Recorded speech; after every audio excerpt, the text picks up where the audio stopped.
गुरुर्ब्रह्मा गुरुर्विष्णु गुरुर्देवो महेश्वर गुरु साक्षात् परब्रह्म तस्मै श्री गुरुवे नमः। तस्मै श्री गुरुवे नमः। भागवत भगवान को प्रणाम। शिवा के बिहारी श्री राधा रानी को प्रणाम। भगवान कृष्ण राधे को प्रणाम। समस्त 33 करोड़ देवी देवताओं को प्रणाम। अध्यात्म तांत्रिक गुरु प्रणाम। श्रीमद् भागवत महापुराण सुख सागर कृषि चरणों सेवक का प्रणाम। दसम स्कंदम का 78वां अध्याय दंत वक्र तथा विधुरथ का वध और बलराम जी की तीर्थ यात्रा अध्याय पढ़ेंगे। आप सभी भक्तों भगवान की कृपा से सुनेंगे। श्री सुखदेव जी बोले, हे राजन परीक्षित, दंत वक्र नाम का एक महाबली दैत्य शिशुपाल साल्व तथा पौंड्रक का बड़ा घनिष्ठ मित्र था। वह मित्रों की मृत्यु से अति क्रोधित होकर अकेला ही हाथ में गदा लेकर भगवान श्री कृष्णचंद्र से लड़ने के लिए द्वारका में ही आ धमका। उस दंतवक्र की ललकार सुनकर भगवान श्री कृष्णचंद्र भी हाथ में गदा लेकर द्वारका से बाहर निकले। तब उन्हें अपने सम्मुख देखकर वह महाबली दंतवक्र बोला, हे कृष्णा, तू मेरे मामा का लड़का है, किंतु तूने मेरे सभी मित्रों का संहार कर डाला है। इससे मैं तुझे मारकर अपने मित्र ऋण से उड़ होना चाहता हूँ। इतना कहकर उसने भगवान श्री कृष्णचंद्र पर गदा का प्रहार किया। उसकी गदा से भगवान तनिक भी विचलित न हुए। उन्होंने अपनी चौमुख की गदा उस दंतवक्र की छाती में दे मारी। उसकी चोट से वह मुंह से रक्त उगलता हुआ पृथ्वी पर गिर पड़ा। उसकी ज्योति निकलकर भगवान श्री कृष्णचंद्र में समा गई। दंतवक्र का बड़ा भाई विधुरथ अपने भाई की मृत्यु से दुखी होकर हाथ में ढाल तलवार लेकर श्री कृष्णचंद्र को मारने के लिए द्वारका में आया। तब भगवान श्री कृष्णचंद्र ने अपने चक्र से उसे मार डाला। हे परीक्षित, जब बलराम जी ने यह जाना कि कौरव पांडवों में युद्ध की तैयारी हो रही है और इस युद्ध के कराने में श्री कृष्णचंद्र का ही विशेष हाथ है, तब वे अपने रथ को तटस्थ रखने के लिए तीर्थ यात्रा को निकल पड़े। वे किसी भी पक्ष की ओर से लड़ना नहीं चाहते थे। वे प्रभास क्षेत्र, पृथुदक, बिंदुसार, जितकूप आदि तीर्थों में स्नान दर्शन करते हुए विचरने लगे। तब वे नैमिषारण्य क्षेत्र में पहुँचे। वहाँ पर बड़े बड़े ऋषियों का दीर्घ काल तक चलने वाला सत्संग शस्त्र हो रहा था। संपूर्ण भारतवर्ष के ऋषि महर्षि वहाँ विराजमान थे और उन सबको व्यास जी के प्रिय शिष्य रोमहर्षण सूत पौराणिक कथा सुना रहे थे। तब बलराम जी वहाँ पहुँचे तो सभी ने उठकर उनका स्वागत किया और उन्हें भगवान का अंशावतार समझकर उनकी पूजा की। किंतु उन रोमहर्षण जी ने जो व्यास गद्दी पर विराजमान थे, ना तो उठकर प्रणाम किया और ना उनका कोई स्वागत ही किया। वे सूत जी ज्यों के त्यों अपने आसन पर बैठे रहे। यह देखकर बलराम जी को बड़ा क्रोध आया और वे बोले, यह नीच विलोम कुल क्षत्रिय के द्वारा ब्राह्मणी के गर्भ से उत्पन्न सूत अभिमान बस बड़े बड़े महात्माओं से ऊपर बैठा है।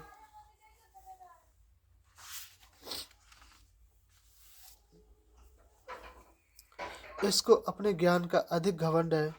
इसने जानबूझकर मेरा तिरस्कार किया है। यह पापी है, उदंड है, दंड का भागी है, वह वध योग्य है। ऐसा कहकर उन्होंने वहाँ पड़ी हुई कुश की नोक से उन रोमहर्षण पर प्रहार किया।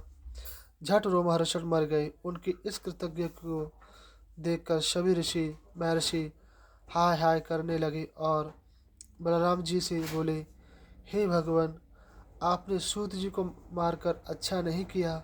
हम लोगों ने ही उन्हें व्यास गद्दी पर बैठाया है। हमारा दीर्घ कल्पात्मक चलने वाला सत्संग शास्त्र अब किस प्रकार समाप्त होगा। आपने बिना सोचे समझे अनजान से ऐसा काम कर डाला। आपको ब्रह्म हत्या का पाप लगा है, इसलिए आप इस ब्रह्म हत्या का प्रायश्चित अवश्य कीजिए।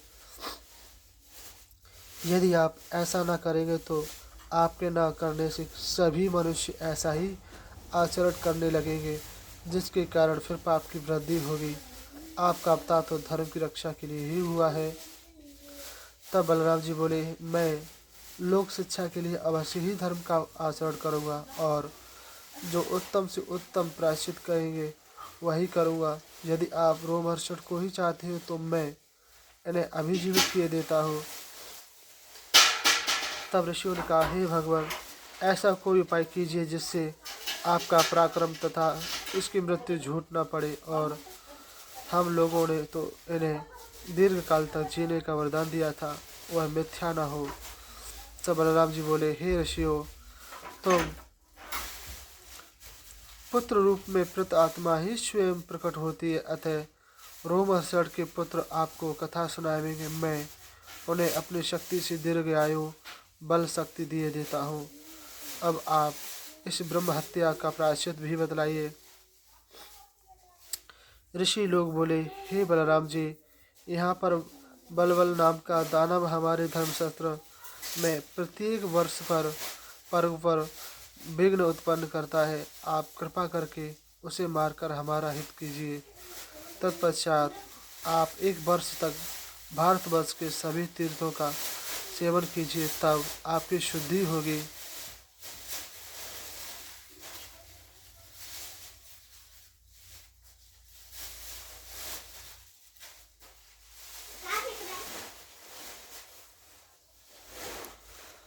उन्नासीवा अध्याय, बलबल का वध तथा बलराम जी की तीर्थ यात्रा। श्री सुखदेव जी बोले, हे राजन परीक्षित, पर्व के दिन तक बलराम जी उस दैत्य को मारने की प्रतीक्षा में वहीं ठहरे। जब पर्व का दिन आया तब वह दैत्य भयंकर आंधी के रूप में आया और पीयू विष्ठा उन ऋषियों पर बरसाने लगा। तब बलराम जी ने अपने हल से उसे खींचकर मूसल से मार डाला। उस दैत्य को मारकर वे तीर्थ यात्रा को चले दिए। कोस की नदी में स्नान किया, फिर सरयू नदी के उद्गम स्थान पर गए और उसमें स्नान किया। फिर वहां से प्रयागराज पहुँचे और पितरों का तर्पण किया। वहां से फुल पुलहाश्रम पहुँचे, फिर गोमती, गंडकी, बिपाशा, सोन आदि में स्नान किया। फिर गया में जाकर पिंडदान किए। फिर गंगा सागर में पहुँचे।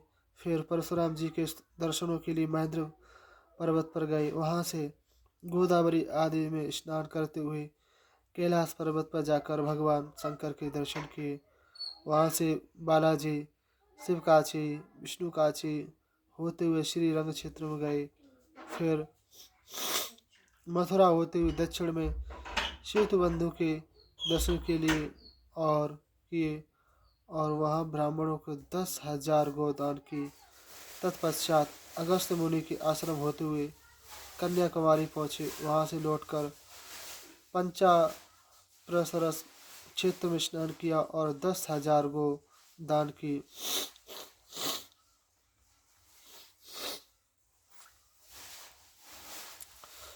तत्पश्चात गोकर्ण तीर्थ में स्नान करके शिवपुर तीर्थ में आए। फिर दंडकारण्य वन में होकर नर्मदा नदी में स्नान किए। फिर अपने प्रवास क्षेत्र में आए। वहाँ कौरव पांडवों का युद्ध सुनकर उन्हें समझाने के लिए कुरुक्षेत्र में गए। वहाँ युद्ध की समाप्ति पर भीमसेन तथा दुर्योधन का गदा युद्ध हो रहा था। जब बलराम जी वहाँ पहुँचे तब धर्मराज युधिष्ठिर, रण कुल, सहदेव, अर्जुन तथा भगवान श्री कृष्णचंद्र ने उन्हें प्रणाम किया। तब वे सभी चुपचाप खड़े रहे। उन्हें भय था कि न जाने बलराम जी क्या आज्ञा दे।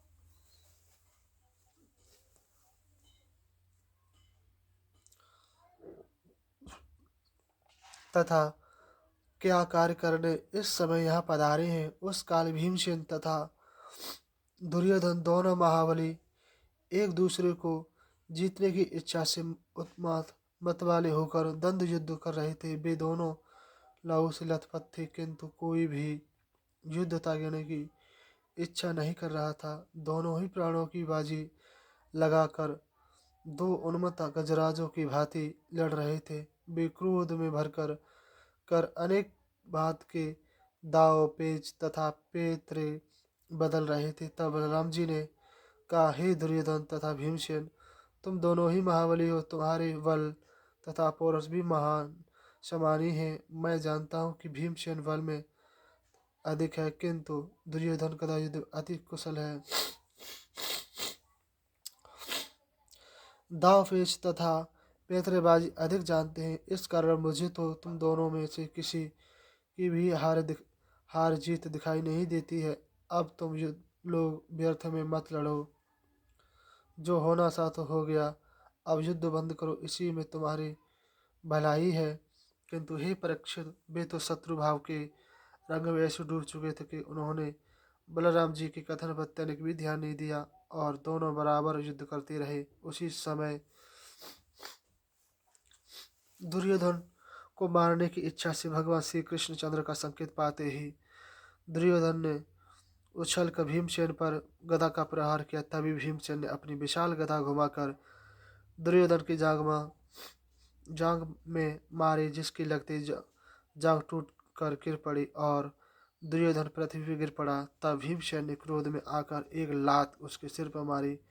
इस अमानुषी अत्याचार को देखकर बलराम जी को अति क्रोध आया और मूसल से भीमसेन को मारने दौड़े। वे बोले, रे मूर्ख, तूने गदा युद्ध के नियम विरुद्ध आचरण करके उसके कटिभाग से नीचे जांग में गदा मारी है। दूसरा अपराध यह है कि गिरने पर भी उसके सिर पर लात मारी है, जिस पर राजमुकुट सदा विराजमान रहता है, जिसके लिए पृथ्वी के राजा अपने सिर झुकाते थे। तब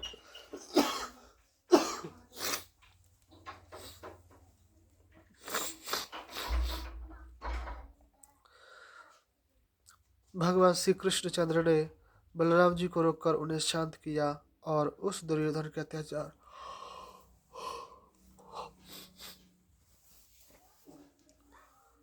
तथा भीमसेन की प्रतिज्ञा उन्हें समझाई। तब बलराम जी यह सब कुछ श्री कृष्ण की ही इच्छा समझकर वहाँ से द्वारका चले गए। जब बलराम जी द्वारका पहुँचे तब राजा उग्रसेन तथा प्रजाजनों ने उनका स्वागत किया। तत्पश्चात बलराम जी फिर नैमिषारण्य क्षेत्र में आए और वहाँ ऋषियों की आदेशानुसार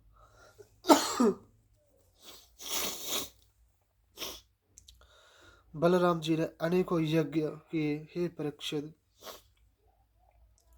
बलराम जी स्वयं यज्ञ पुरुष भगवान का अंश होने से यज्ञ रूपी ही है, किंतु लोक शिक्षा के लिए उन्होंने ऐसा किया।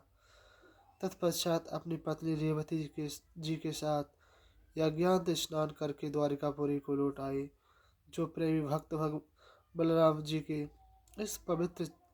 इस चरित्र का गायन प्रातः सायंकाल करता है, वह उनका अति प्रिय भक्त होता है। 80वां अध्याय श्री कृष्ण के द्वारा सुदामा जी की पूजा।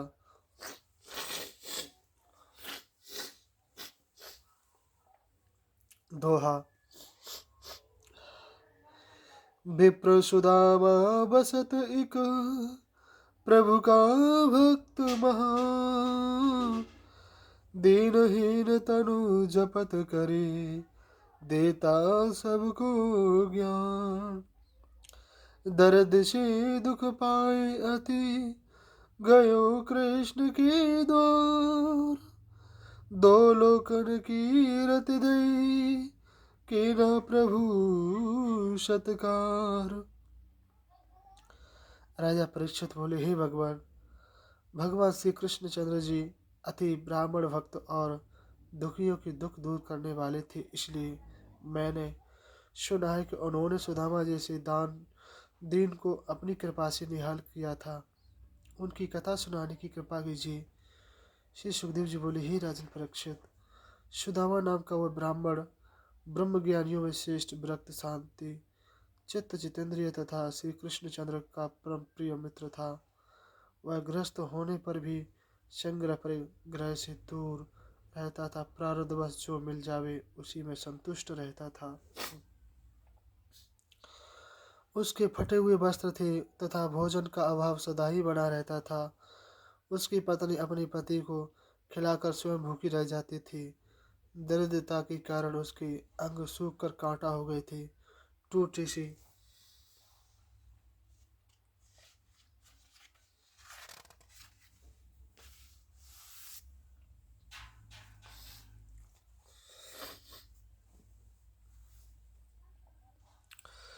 झोपड़ी जो भी फूस रहित होने के कारण गर्मी, वर्षा तथा जाड़ा कुछ भी सहन करने के योग्य ही नहीं थी। एक दिन दरिद्रता की मूर्ति दीन पत्नी ने भूख और ठंड के कारण कांपते हुए अपने पति से कहा, हे ब्रह्मदेव, मैंने सुना है कि साक्षात लक्ष्मी के पति आपके मित्र हैं और वे अति ब्राह्मण भक्त भी हैं। फिर हे परम भाग्यशाली मेरे पूज्य देव, आप उनके निकट क्यों नहीं जाते?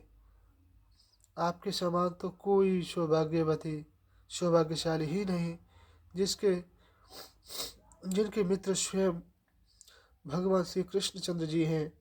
आपके जाने पर वे अवश्य ही हमारी दरिद्रता को दूर कर देंगे। वे इतने उदार और दयावान हैं कि भक्त उन्हें एक बार भी मन में भजता है वे उसे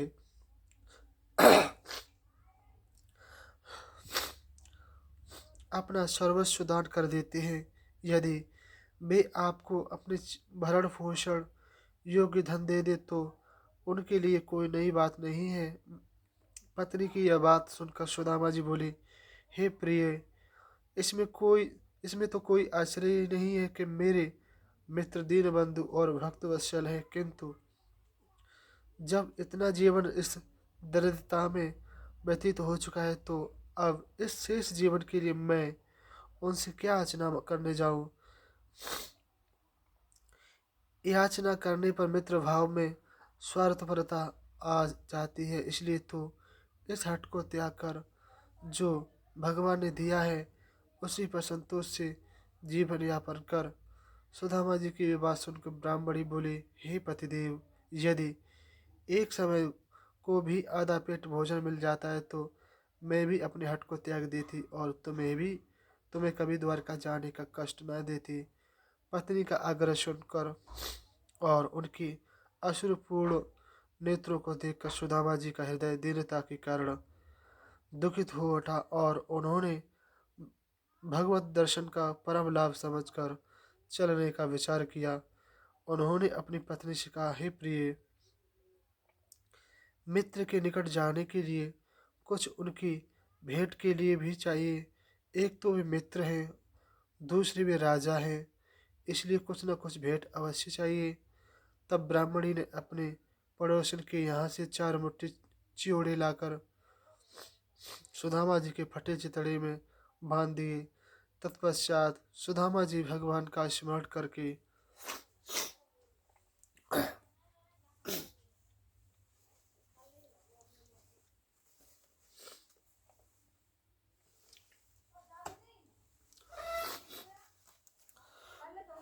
उनके दर्शनों की लालसा करके द्वारकापुरी को चल दिए। वे मन ही मन यह सोचते जाते थे कि मैं भगवान के दर्शन किस प्रकार पाऊंगा। मुझे उनके भव्य भवनों में कौन घुसने देगा? जब मैं उनसे मिलूंगा तो क्या वे मुझे पहचान लेंगे?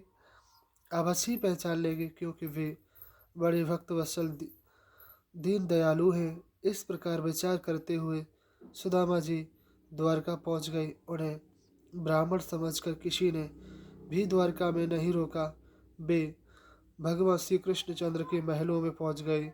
जब उन्होंने पहले ही महल में प्रवेश किया तब देखा कि भगवान श्री कृष्णचंद्र रुक्मिणी जी के साथ विराजमान हैं। सुदामा जी को देखते ही भगवान श्री कृष्णचंद्र पलंग से उठकर दौड़े और अपने मित्र को पहचान कर उनके शरीर से लिपट गए और बोले, हे मित्रों, तुम अब तक कहाँ रहे? आज तुमने कैसे मुझे याद कर लिया? इस प्रकार प्रेमानंद में मग्न होकर मित्र सुदामा को अपने महलों में ले आए। फिर अपने उसी पलंग पर जिस पर वे विराजमान थे बैठाकर उनकी विधिवत पूजा की। उनके पैर स्वयं पखारे और धूप दीप आदि से पूजन करके स्नान कराया और स्वच्छ वस्त्र पहनाकर उत्तम भोजन कराए। रुक्मिणी जी उनका पंखा झलने लगी और भगवान श्री कृष्णचंद्र उनके चरण दबाने लगे। धन्य है भगवान, दिन पर इतनी कृपा।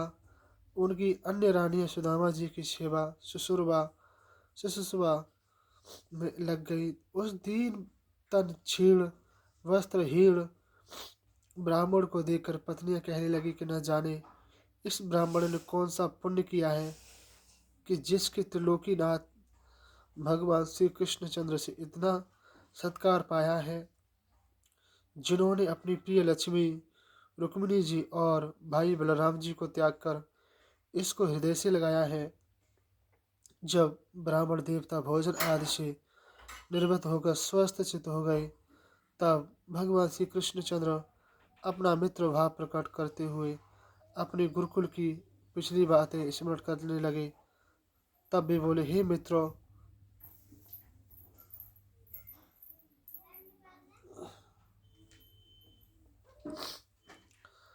हमारा वह गुरुकुल जीवन में बड़ा उत्तम था। जब हम तुम दोनों जंगल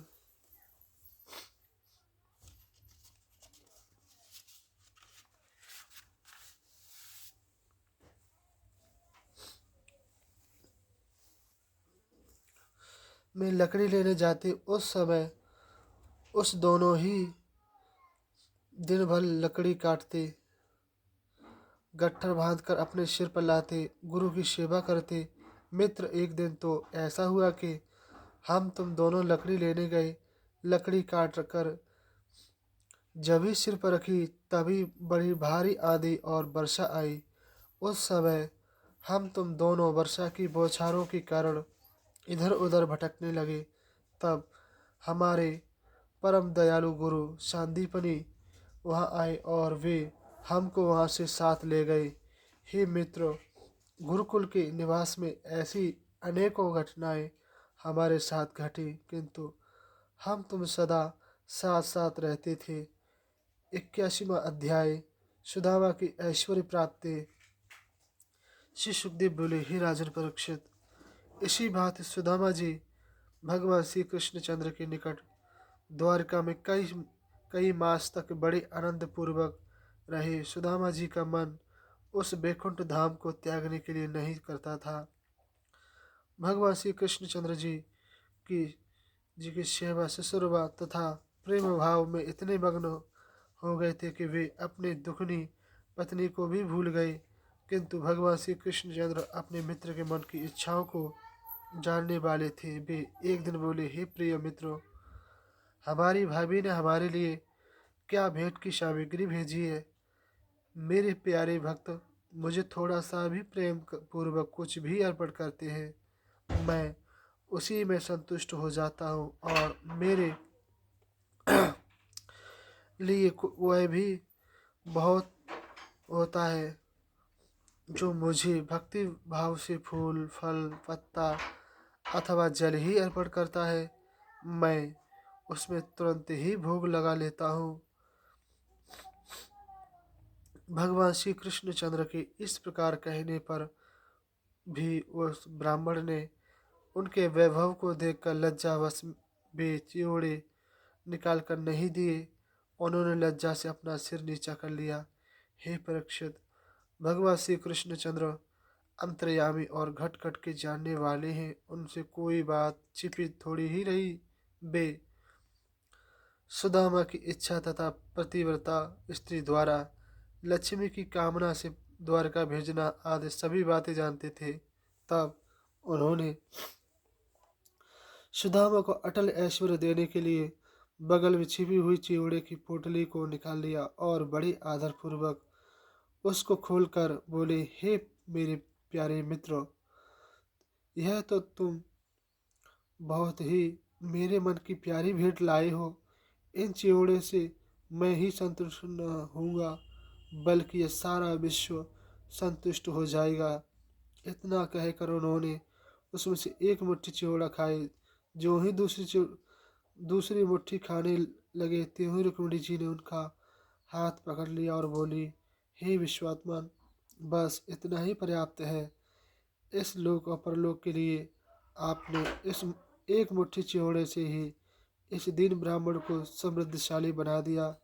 अब दूसरी मुट्ठी खाकर क्या आप मुझे भी दे डालना चाहते हैं?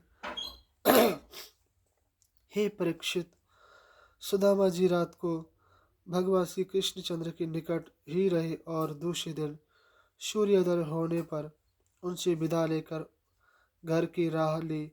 भगवान श्री कृष्णचंद्र काफ़ी दूर तक उन्हें पहुंचाने के लिए उनके साथ गए। तब ब्राह्मण को नमस्कार करके भगवान श्री कृष्णचंद्र द्वारका को चले आए। प्रत्यक्ष में न तो उस ब्राह्मण ने ही कुछ मांगा और न उन्होंने ही कुछ दिया।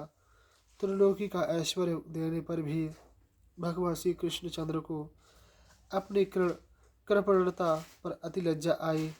वह ब्राह्मण भगवान श्री कृष्णचंद्र का स्मरण करते हुए और उनकी सेवा शुश्रूषा तथा प्रेम भाव का स्मरण करते हुए अपने नगर में पहुंच गया। तब उसने देखा कि मेरी झोपड़ी के स्थान पर एक अति सुंदर दिव्य भव्य भवन बना गया है। वह और वहाँ पर अनंत घोड़े, हाथी, रथ, सेवक इधर से उधर घूम रहे हैं। तब उन्हें बड़ा आश्चर्य हुआ। वह हड़बड़ाकर इधर उधर देखने लगा। उसकी प्रिय पत्नी साक्षात लक्ष्मी के समान सुदामा के सम्मुख आई और बोली, हे पतिदेव, पधारिए, वह आप ही का महल है। सुदामा भगवान श्री कृष्णचंद्र की कृपा प्रसाद को भली प्रकार जानते थे। उन्होंने उन्हें नमस्कार किया और अपनी पत्नी के साथ महल में आनंद पूर्वक प्रवेश किया। हे परीक्षित, वह महल क्या था? देवराज इंद्र का निवास स्थान था।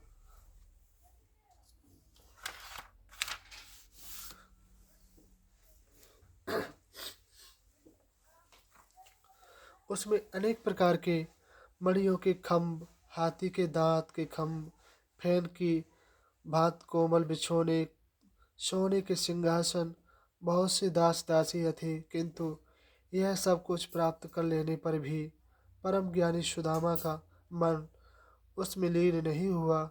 उनकी भक्ति भगवान में दिन दूनी रात चौगुनी और भी अधिक बढ़ गई।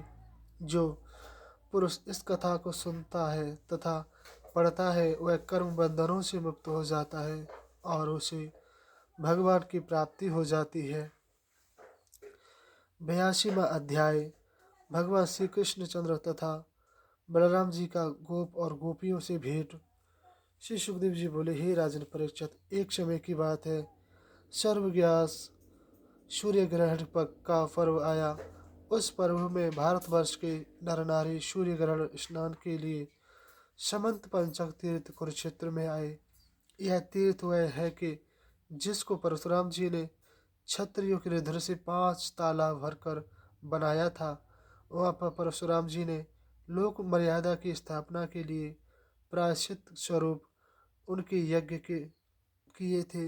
हे परीक्षित, इस पर्व के अवसर पर द्वारिकावासी अक्रूर, वसुदेव, उग्रसेन तथा अन्य वृद्धजन, प्रद्युम्न, शाम्ब, अनिरुद्ध आदि यदुवंशी सेनापति कृतवर्मा तथा भगवान श्री कृष्णचंद्र, बलराम अपने पुत्र पौत्रों तथा पत्नियों के साथ वहां पर पधारे। भगवान श्री कृष्णचंद्र भगवान यदुवंशियों ने उस पर्व के समय वहां पर स्नान किए। सहस्त्रों गौए पुण्य की ग्रहण ग्रहण मोचो हो जाने के बाद परशुराम जी के बनाए हुए कुंडों में स्नान किया और ब्राह्मणों को भोजन कराया। तत्पश्चात अपने इष्ट मित्र संबंधी राजा लोगों ने मिलना भेंटना आरंभ किया। वहाँ पर मत्स्य, कुशीनगर, कौशल, विदर्भ, कुरु, जर्जय, कोम्बोज, केकाई, भृदकुंती, अनार्त, केरल आदि अनेक देशों के सैकड़ों नरपति यादवों के मित्र पक्ष तथा शत्रु पक्ष के आए हुए थे। इनके अतिरिक्त नंद, उपनंद, गोप तथा गोपियाँ आदि भी आई हुई थी। हे परीक्षित, युद्धवंशी वसुदेव, उग्रसेन आदि सभी तथा भगवान बलराम, श्री कृष्णचंद्र अपने पुत्र तथा पत्नियों सहित सभी संबंधियों मित्रों से बड़े प्रेम पूर्वक मिले और उनका बड़ा भारी आदर सत्कार किया। किसी को धन देकर संतुष्ट किया, किसी को भोजन, वस्त्र तथा तांबूल आदि प्रदान करके संतुष्ट किया, किसी को भोजन, किसी को परस्पर सौहार्द, मंद मंद मुस्कान, परम परम पवित्र सी चितवन आदि से देख देख कर मिलने लगे, एक दूसरे के वक्ष स्थलों को दागने लगे, उनके नेत्रों से प्रेमाशु बहने लगे। इस भांति सभी यथा योग्य सम्मान करके मिलने लगे। हे परीक्षित, कुंती अपने भाई वसुदेव जी से, माता पिता, बहनों तथा भाभीियों आदि से मिलकर अति आनंदित हुई और श्री कृष्णचंद्र को देखकर सब दुखों को भूल गई। कुंती बोली, हे भैया वसुदेव, तुम सभी मुझ अभागिन को भूल गए। मैंने अपनी आंखों से देख लिया कि जब विधाता टेढ़ा होता है तो सब टेढ़े हो जाते हैं। वसुदेव जी बोले, हे बहन, तुम जानती हो कि हमारे जीवन का बहुत सा भाग उस दुष्ट कंस के कारावास में ही व्यतीत हुआ था। उस दुष्ट कंस के दुखों से सभी यादव दुखी थे, यहाँ तहाँ प्राण बचाकर भाग गए थे। अब कहीं द्वारका में आकर शांतिपूर्वक बैठे हैं। उस समय तुम पर भी विपत्ति पर विपत्ति पड़ रही है। उसी समय राजा पांडु का देवासन हो गया और दुष्ट दुर्योधन के अत्याचारों से सभी तुम्हारे बालक दुखी थे।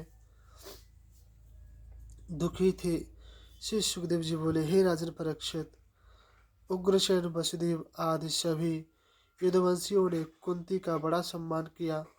भीष्म जी, द्रोणाचार्य, धृतराष्ट्र, गांधारी आदि का भी भली प्रकार सम्मान किया। युधिष्ठिर आदि पांडवों को कंठ से लगाए तथा अति सम्मान किया। इसी भांति अन्य देश के आए हुए राजा लोगों का भली प्रकार सम्मान किया।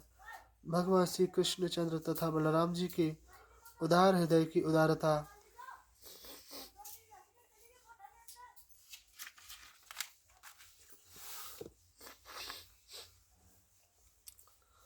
दयालुता तथा स्नेहशीलता आदि से सभी राजा सम्मानित होकर आनंदित होने लगे। कुंती, संजय, विदुर, कृपाचार्य, कुंती भोज, विराट, भीष्मक, राजा नग्नजित, प्रसन्नजित, द्रुपद, शल्य, दत्तकेष्टु, काशी, नरेश, दमघोष, विशालाक्ष, जनक, भद्रसेन आदि अनेक राजा लोग जो धर्मराज युधिष्ठिर के अनुयायी थे, सभी भगवान श्री कृष्णचंद्र के द्वारा भली प्रकार सम्मान प्राप्त करके तथा उनके नयनाभिराम श्री विग्रह के दर्शन करके अति आनंदित हुए।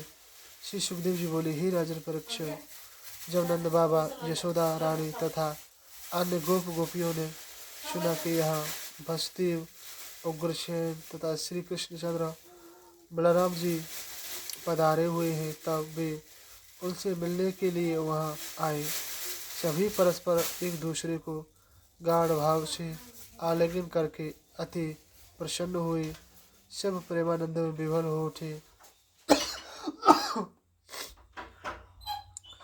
नंद जी तथा यशोदा माता ने अपने प्यारे श्री कृष्णचंद्र तथा बलराम जी को कंठ से लगाया।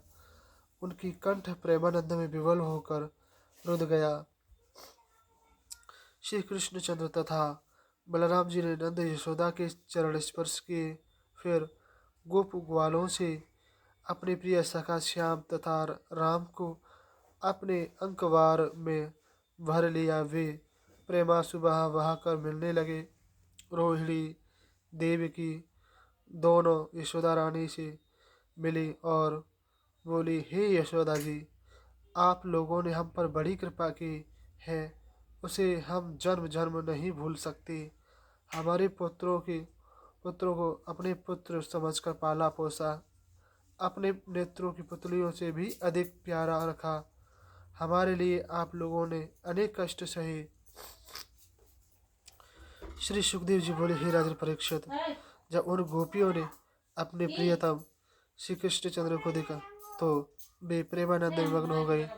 जिन प्यारे श्री कृष्णचंद्र के विरह में एक एक दिन एक एक कल्प के समान काटे थे, उन्हीं गोपियों की आज उनके श्याम सुंदर मिल गए। वे अपनी विरह व्यथा का स्मरण करके टुस टुस नेत्रों से अश्रु बहाने लगे,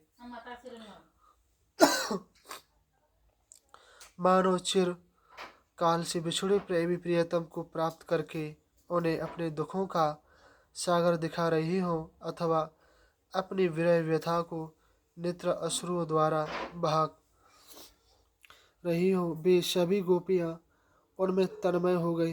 किसी ने उनका हाथ पकड़ा, किसी ने उनके चरण पकड़े, किसी ने उनका दुपट्टा पकड़ा, किसी ने पीताम्बर पकड़ा। कोई वैसे ही एकटक बिना पलक डाले उनकी रूप माधुरी का पान करने लगी। गोपियों की यही दशा देखकर भगवान श्री कृष्णचंद्र उन्हें एकांत में ले गए।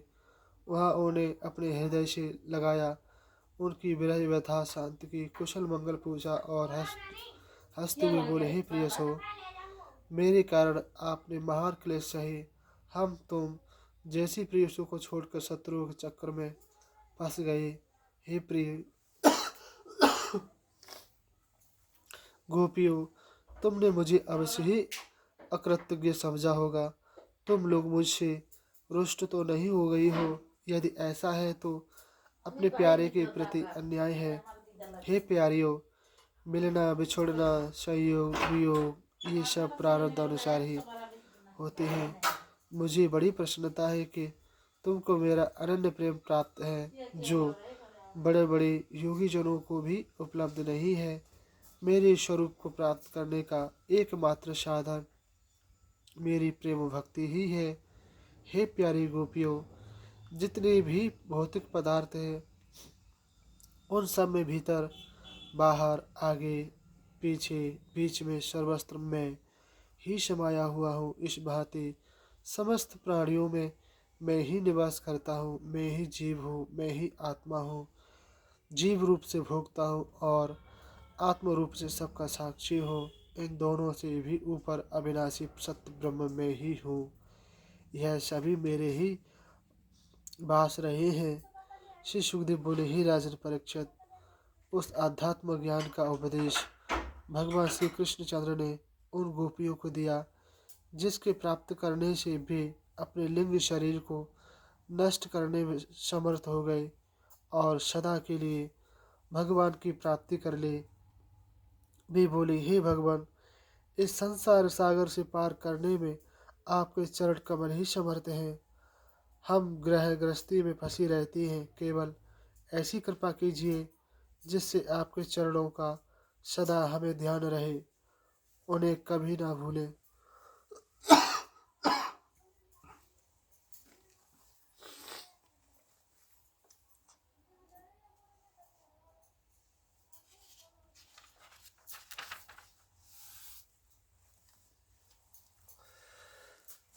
तिरासीवां अध्याय। भगवान श्री कृष्णचंद्र की पटरानियों के साथ द्रौपदी का वार्तालाप।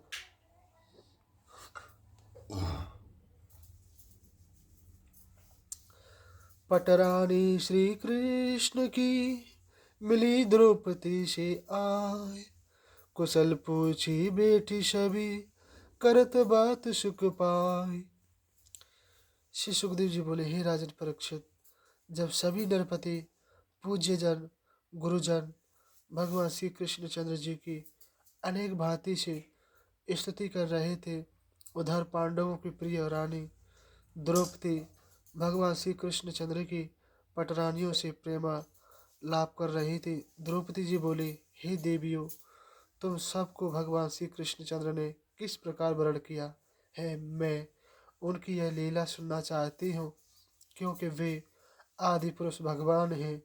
वे केवल पुरुषों का सा ही आचरण करते हैं। तब रुक्मिणी जी बोली, हे द्रौपदी जी, मेरा भाई तो यह चाहता था कि मेरा विवाह चेदिराज शिशुपाल के साथ करे, किंतु मैं चाहती थी, मैं तो श्री कृष्णचंद्र को ही अपना पति बनाऊंगी। मैंने अनेक संत पुरुषों से उनकी प्रशंसा सुन रखी थी।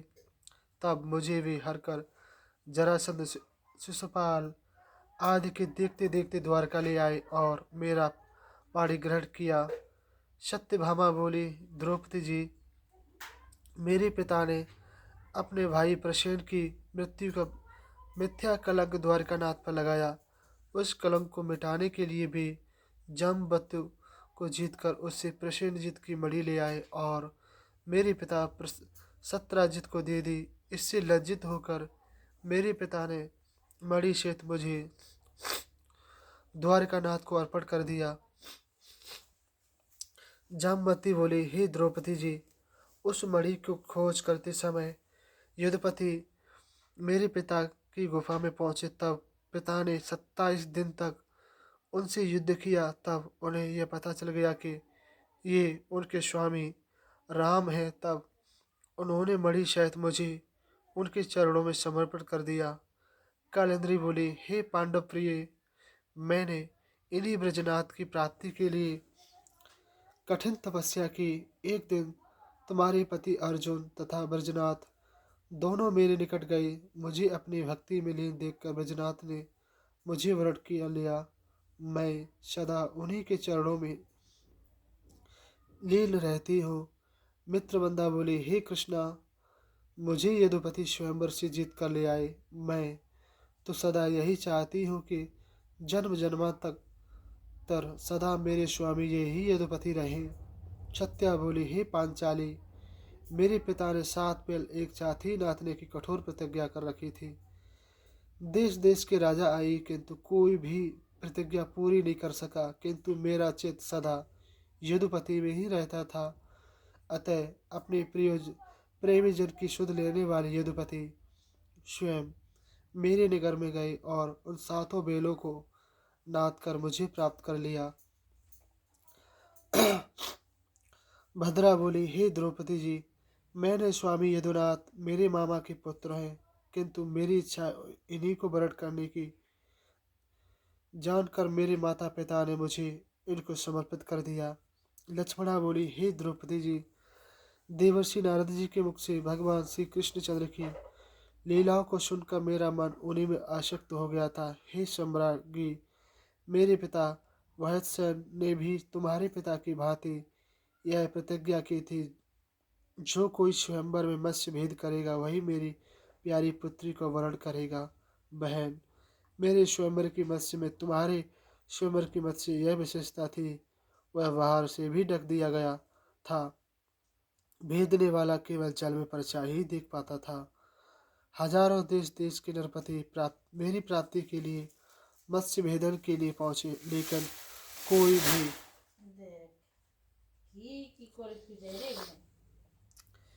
भेद ना सका। कई राजा तो स्वयंवर में रखे हुए धनुष बाण को उठाकर ही रह गए, वे उस पर प्रत्यंचा भी न चढ़ा सके। बहुत से राजा उस धनुष को उठा भी नहीं सके। हे रानी जी, बड़े बड़े धनुर्धर वीर जरासंध, नरेश, शिशुपाल, भीमसेन, दुर्योधन, कर्ण, ये लोग धनुष पर प्रत्यंता चढ़ा सके, किंतु उन्हें ये भी नहीं पता चला कि जिस मछली को भेदना है वह है किधर। तुम्हारे पति गांडीवधारी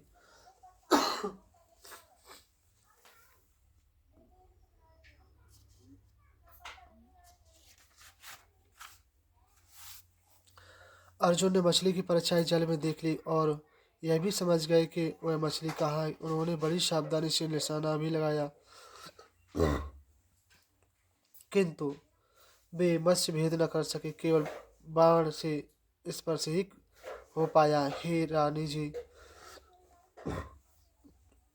जब इस भांति अनेकों राजा लोग निराश हो गए, तब भगवान श्री कृष्ण यदुनाथ ने उस धनुष को खेली खेली में उठा लिया और जल में मछली को परछाई देकर एक ही बाण मछली को भेद कर नीचे गिरा दिया। उस समय ठीक मध्याह्न का समय था। आकाश में दुमदुमियां बजने लगी और जय जयकार की ध्वनि होने लगी। हे पांचाली, उसी समय मैंने स्वयंवर में प्रवेश किया। मेरे पैरों में पायल बज रही थे। उनकी ध्वनि को सुनकर, मेरे रूप लावण्य को देखकर सभी नरपति अचेत सो हो गए। मैंने झट बड़ी आतुरता से भगवान श्री कृष्णचंद्र के गले में जयमाला डाल दी। मेरा हृदय तो पहले ही से ही उनमें अनुरक्त था। अब मुझे उनकी अपनी इच्छित वस्तु प्राप्त होने पर जितनी प्रसन्नता हुई, उनका अनुमान मैं स्वयं नहीं कर सकती। यह देखकर राजा लोगों को बड़ा डहा हुआ। वे सभी युद्ध के लिए तैयार हुए, किंतु सारंगपाणी भगवान श्री कृष्णचंद्र ने सबको परास्त करके मुझे अपनी दिव्य द्वारकापुरी में ले आए। जिस दिन मैं द्वारकापुरी में आई, उस दिन द्वारकापुरी विशेष रूप से सजाई गई थी। मेरे पिता, भाई, बंधु और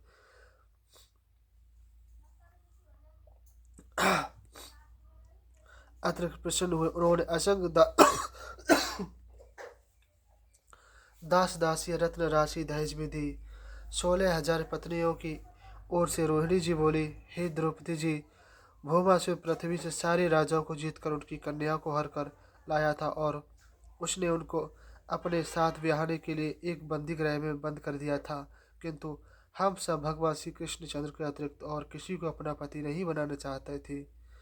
इसी कारण हमारी अभिलाषा पूर्ण करने के लिए उन्होंने उस भौमासुर दैत्य को मारकर हमें अपने चरणों की दासियां बना ली।